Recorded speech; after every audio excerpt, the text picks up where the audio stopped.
দীর্ঘ চিকিৎসা ও নিবিড় পর্যবেক্ষণের পর জুনের প্রথম সপ্তাহে দেশে ফিরতে পারেন বিএনপির স্থায়ী কমিটির সদস্য মির্জা আব্বাস।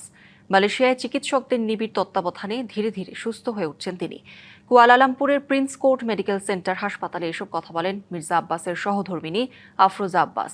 জানান, চিকিৎসক দল তার শারীরিক অগ্রগতিতে সন্তোষ প্রকাশ করেছেন। হাসপাতালের নিচে হুইল চেয়ারে প্রতিদিন কিছু সময় চলাফেরা করছেন, কথা বলছেন দলীয় নেতাকর্মী ও প্রবাসী শুভাকাঙ্ক্ষীদের সাথে। এ সময় তার সুস্থতায় পরিবারের সদস্যরা দেশবাসীর কাছে দোয়া চান।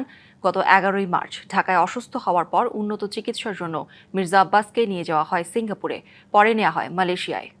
মোটামুটি ফুললি আপনি ধরতে পারেন যে চলাফেরা করা বা দাঁড়াতে কষ্ট হয়, মানুষের সবার সাথে ইন্টারাকশন করে, এবং আমরা আশা করছি খুব শীঘ্রই উনি পূর্ণাঙ্গ সুস্থ হয়ে যাবেন। দেশের জন্য সে উদ্বিগ্ন হয়ে থাকে। সে সবসময় একটা কথা বলে যে আমি এলাকায় না যাওয়া পর্যন্ত আমি মনে পুরোপুরি সুস্থ হবো না। সবাই ভাবছিল যে কথাটা প্রথম থেকে কথা বলতো, আমরা বুঝতে পারতাম না, শব্দ সাউন্ড ছিল না, গলার সব সাউন্ডে ফিরে এসছে, আর কথা বলতে পারে।